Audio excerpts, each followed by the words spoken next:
Okay, the name of this video is going to be how many toys can you fit in a two-car garage?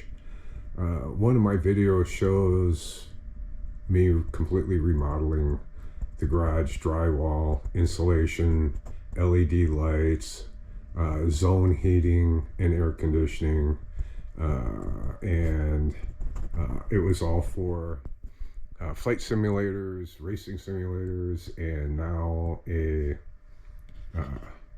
Carrera Slot track that is 124 and 132 compatible. And so this is it. This has taken me a year to get here. I've tried over 200 layouts. The last one I thought was actually going to be pretty good ended up not being good enough, so I ended up adding more. And this is actually where I'm at right now after 1 year. I just put down little hills in there to make it look a little bit better, because you can race while we're building. And at the end you can see the cardboard. I'm going to be building a tunnel over there and trying to figure out how to construct that. Right now I have it set up with wireless and wired, so we can go with 6 cars. And I have gas stations at that station right there, and then also right here. And in order to keep things light, because I've really built this thing on a rolling workbench. It's adjustable in height, so right now I have it at a height for me to build, and then racing it lowers down about 2.5 inches. And so it makes it very compatible. It's on wheels, so I can roll it out in the driveway, race it out there, or if we need the washer and dryer replaced, we could just roll it out and they can just roll in a new washer and dryer. And so a lot of thought had to go into it. It's, let's see, 1, 2, 3, 4 sheets of plywood. So that's 16 feet long and about 5.5 feet in width. 5 feet down at that end, about 5.5 feet here, because I wanted to add an extra little corner. And I had to build it out about 6 inches. So you can see I am using this home foam to construct walls. And then I'll come in here with an airbrush and paint it, green, brown and stuff to make it look like a rocky outcropping around the track. But it also is pretty sturdy and keeps cars on the track. And then over here, you can see in the corner, I've built another wall to keep cars on the track and a billboard up there for advertising, which then extends the wall and the ricochet factor, as I call it, to keep the car on the track. And then over here you can see my security cameras. Once I'm in here and I start working, I can't hear anything, and I block everything out. So I have cameras recording everything outside and audio too, so I can see while I'm in here. I occasionally glance over, or if I hear something, I can look on the camera and I can see what's going on. So plus you can see wires running all over. I have fiber optic here, and I'm running fiber optic throughout the house and then to the house next door. So here's the track. This is how I've decided on how I'm going to build it. The layout's real nice. The vehicles move really, really well. And you can see my pit stop area, and some of the walls, some of my cars. And you can see the 124 and the 132 side by side. The 124 is just over an inch, almost 2 inches longer. And for somebody at my age, getting older and having problems seeing, the larger car is easier to race. And so you can see my wall I'm going to put in an advertising wall up against there with advertising logos and everything else that will fit in there. I just used basically stock cardboard to keep it from foaming onto the track. And so I've done this. I've added the fencing here, and then a brick. Then I'm going to do the same thing there. That's what my brick wall looks like. And then here are two of my gas stations. There are two more behind there. And otherwise, it works pretty well. I got to take those out and paint them. I have the garages that have to be painted and detailed. So that all takes time. And as you can see, building these things, there's constant inflow of boxes. And a lot of the stuff I get from Carrera Slots out of Buffalo, Minnesota. But sometimes they're out of stock or back order, and I have to go to either eBay or a retailer on Amazon to find a specific thing. But usually Carrera Slots out of Minnesota, they've got about 95% of the things that I need. And so, but right now I'm building scenery. And here's the scenery that I'm building. Build it out of balsa wood. And here's my workstation. So I apologize for the mess. I'm constantly working on things. But then also here is one of the things that's in my garage is a flight sim. Right now it's the G1000 Garmin running Air Manager on the other one. And I have a 12-inch touchscreen for the 650, 750. And this is what is a dual sim, what they call flying off the can, because both pedals and both yokes move in unison because they're running off of an IP address that mimics their movement. So it's called flying off the can. So right now I'm flying mostly Flight Simulator, Microsoft Flight Sim 2020, and right now you have to excuse the mess. I'm trying to build a cockpit, and I've been bouncing all over the place. And as of right now, I've been having difficulty with exactly how I want everything laid out. The bottom part is fine. It's the top part. And so before I actually build a cockpit dashboard, I have to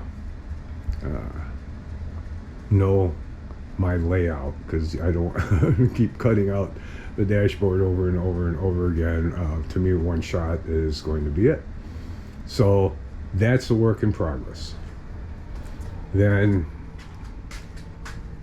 my other work in progress is my racing sim. And I've got those little strips that run down and knock out the bezels. And it works pretty well, except when it's set for me, the camera doesn't show it as well because I have it set for me, not the camera. I'm running a Logitech 923 here. It's compatible with just about everything. And on the other side, as I kind of move around everything, like I say, the title of this thing is going to be how many toys can you fit into a garage? My wife has already said, no, you're not having another garage.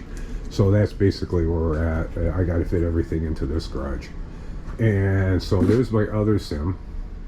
This is the one that's running the Vanatech pedals, running the Camus direct drive wheel, and I have I'm kind of a mishmash Moza shifter. That one actually is a pretty nice shifter. The C5 is actually very nice, and the Fanatec pedals I really enjoy. I have it on this monitor here for two reasons. One is I use this one for VR, because here's one of my systems, and also this is a monitor, it's not a TV. It's 244 refresh rate, and I think it's organic, so you have to feed it. Otherwise, it'll bite you if you get too close. So the visuals are stunning on this. Too bad they don't make that size curve. They do have a Samsung, I think it's a G29 or something like that, that does curve, but it doesn't have the specs that this has. There's one of my computers there. There's another one.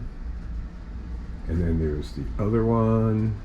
And so these are all running 13900K S's with the Asus motherboard, the 4080 video card, 64 DDR5 6000 RAM, and a 1500 watt thermal take power supply with the 600 watt, the 3.0 600 watts going to dedicated to the video card.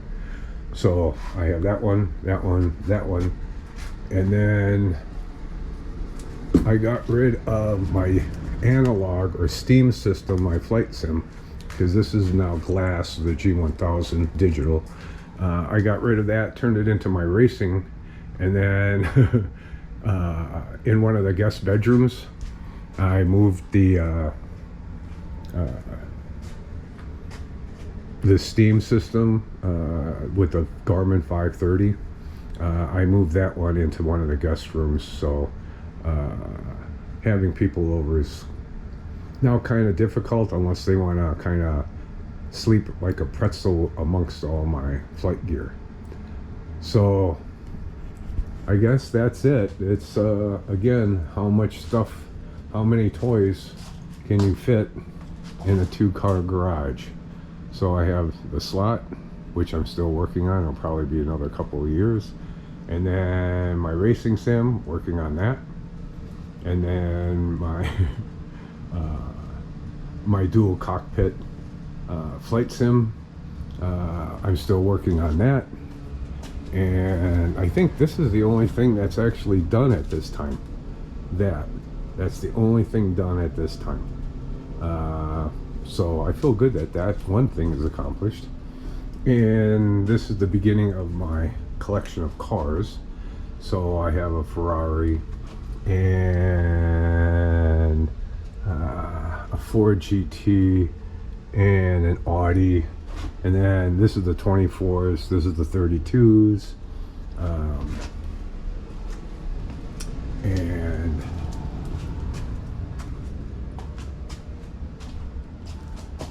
I have my computer ghost cars. They race on their own. And then these are all tuned with gear, wheels, and all set up. So these cars here on the track are all within 2 to 3 tenths of a second. So all of them are pretty much equal. So it comes down to skill and your plan, pit stops, how do you take the curves, inside, outside, how does your car drift. This is amazing, actually. I can set the brakes, speed, so you can start learning the track at a slower speed, and then as you become more efficient and aware of turns and bumps, you can crank up the speed over and over and over again. So when people first come over, they have a tendency to push the button all the way down, and your car becomes Iron Man. And at $70 and $80 a piece, and some $150, Iron Man on a car like this isn't really compatible. So that's why the walls. But then also now I just set the governor on the car, and if they push the button all the way down with the magnets that hold it on the track, it's not going to go flying. So it becomes safer driving for when neighbors come over and kids come over. This allows them to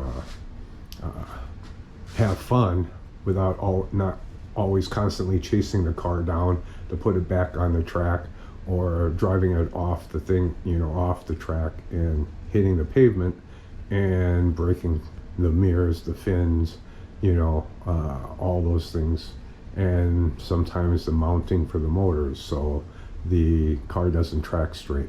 So this is all part of the fun. It really is. Having it set up now and allowing me to race while I'm building it, you know, I can take my time. I can add things, remove things if I don't like it. I have that little thing right there that gives me, you can set it up for race, lap, training, and all that. So it helps you tune the car and know how changing lanes and everything else will either increase your lap time or decrease your lap time. And then you got a little dongle off the back. That little dongle sends a Bluetooth signal to my tablet and my iPad, and it gives me the whole thing, just like the lights starting, you know, as you see on the Steam racing games. You have that, and it's constantly updating on which car is what lap, what, you know, position they are.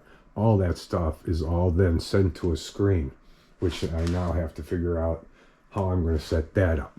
So there's something constantly going on. That's one of the nice things about being retired. I can kind of come in here all the time and work on things, and can kind of get lost sometimes in here. Let's see.